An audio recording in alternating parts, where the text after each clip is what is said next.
Fellow countrymen of Ghana, once again, I speak to you from the voice of the African Revolution, Radio Guinea, Conakry. It is not insignificant that the voice of the African Revolution should be the medium through which I speak to you.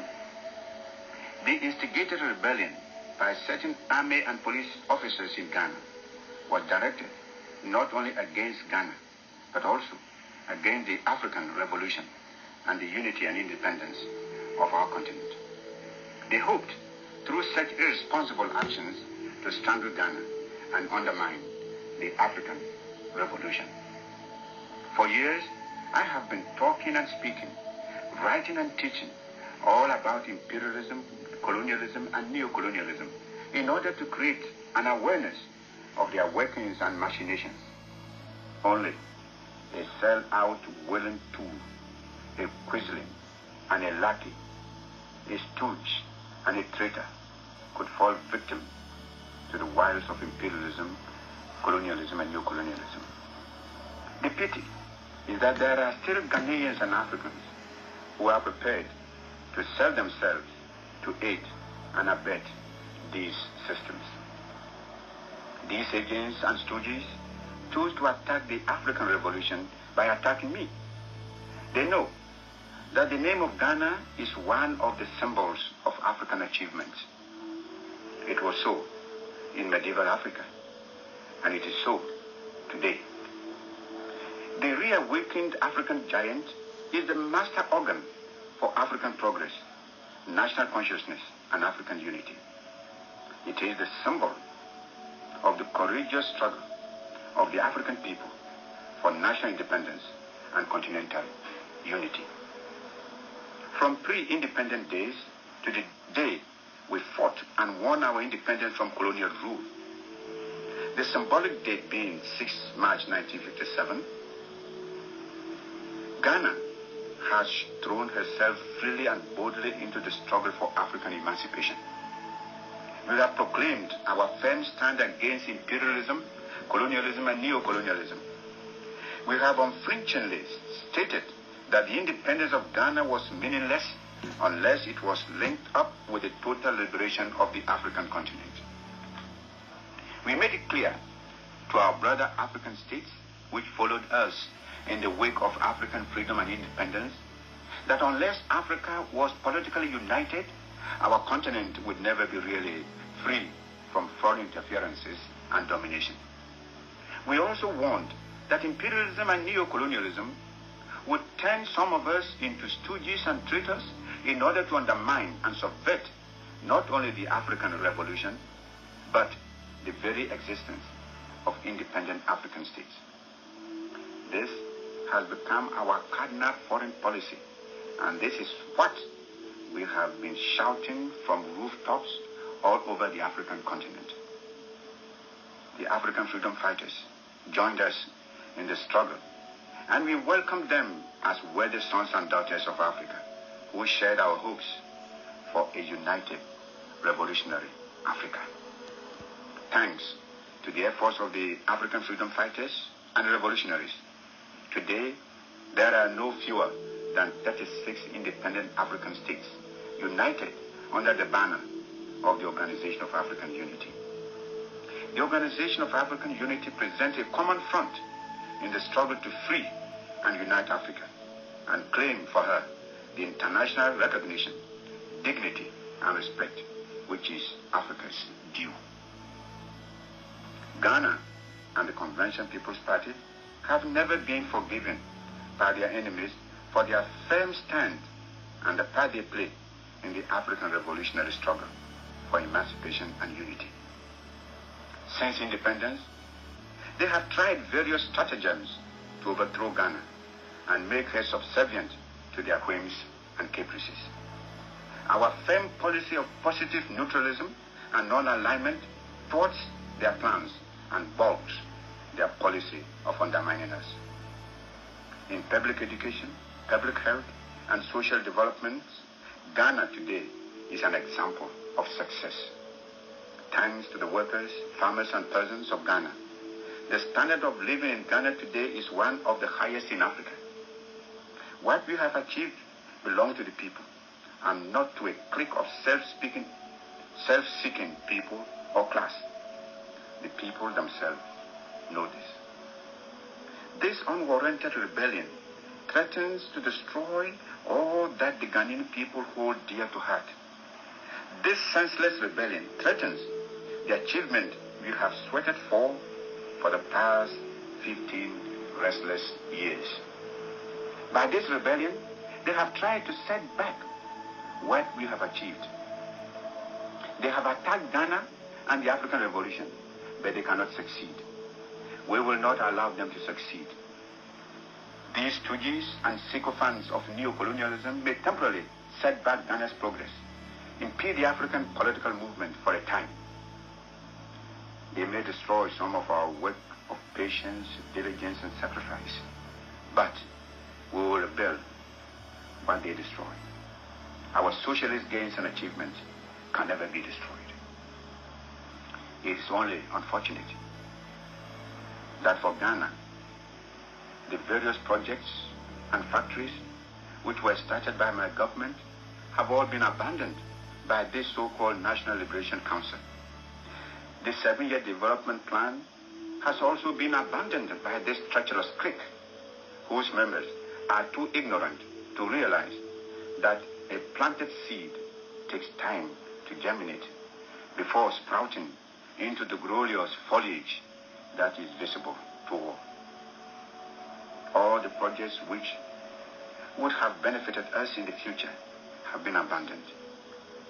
Where does Ghana stand now? It means we stand on the verge of confusion and chaos. It's also sad that for Africa, the movement to liberate our oppressed brothers of Zimbabwe will be temporarily weakened and our drive for African continental political unity slowed down. Countrymen, the actions of this clique of army and police renegades has put us one step backward, but we shall take 2 steps forward.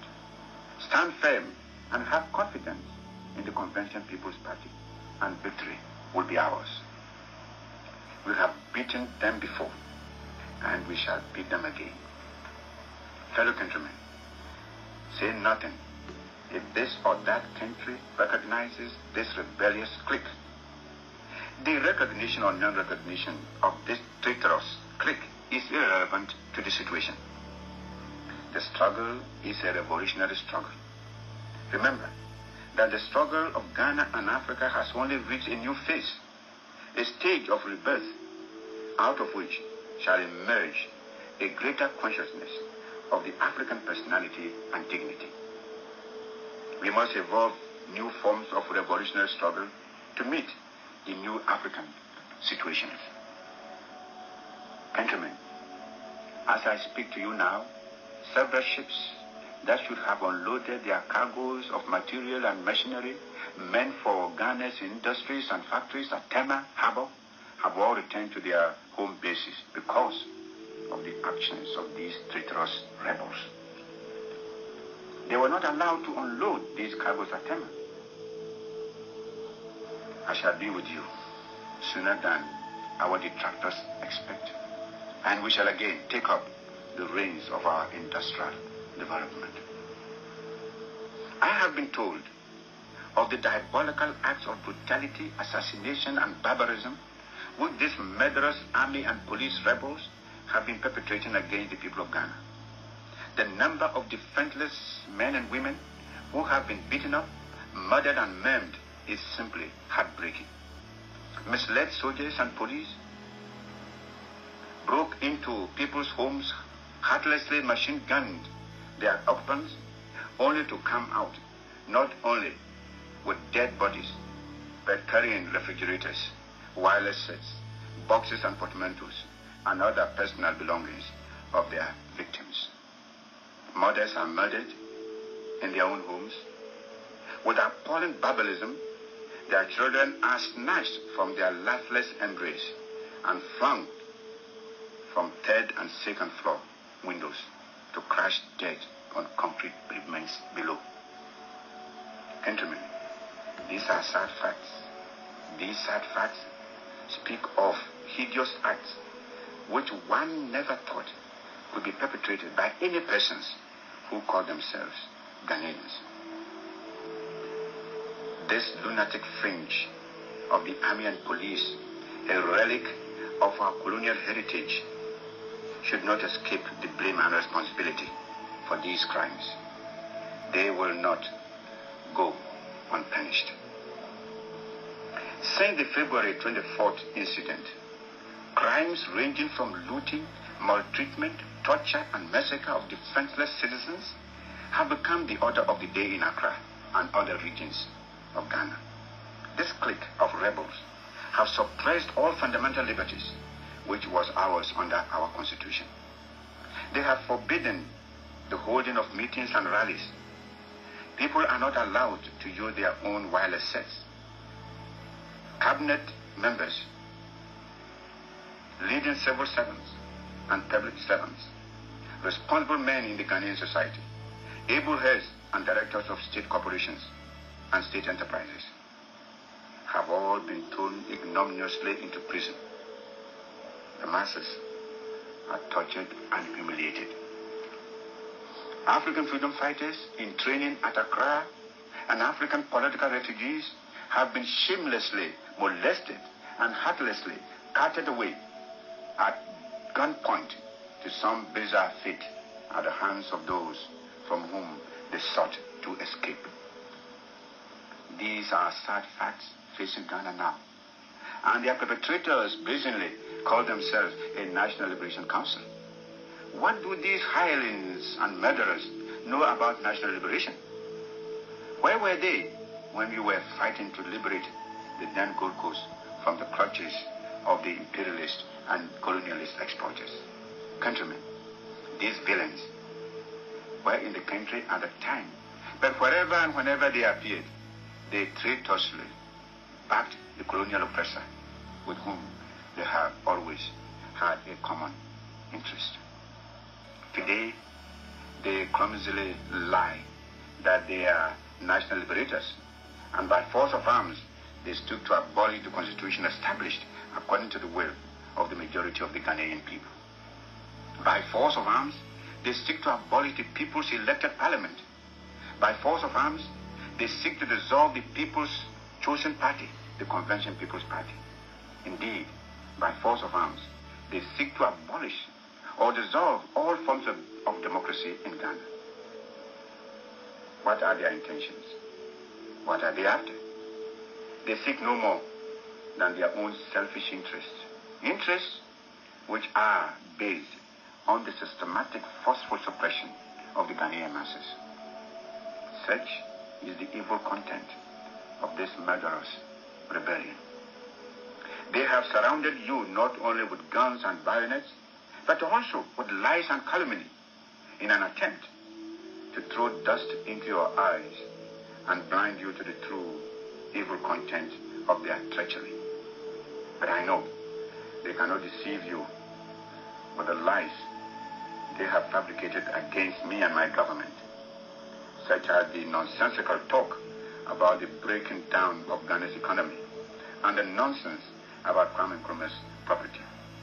It is common knowledge, and the army and the police, rebels, know this, that Kwame Nkrumah has no personal property, and that all that he has belongs to the party and the state.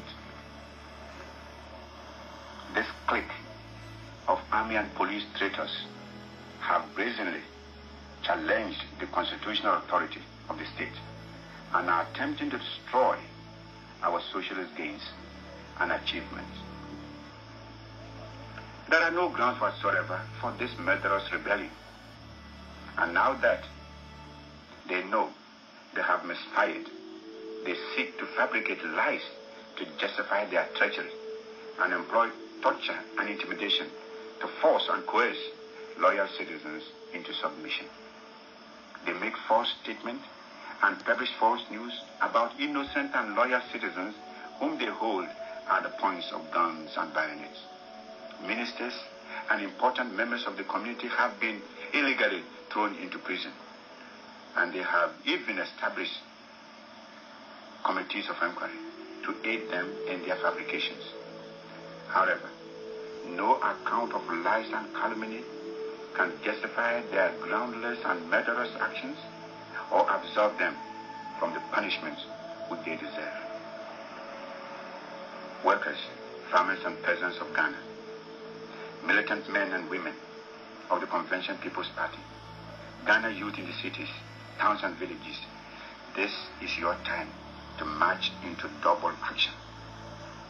We must crush this clique of army and police gangsters who have thrown such dangerous spanners not only into the spokes of the wheels of Ghana's progress and development, but also into those of the African Revolution. More than ever before, the struggle for African emancipation must be intensified. We must overthrow these adventurous and self-seekers with all the means at our command.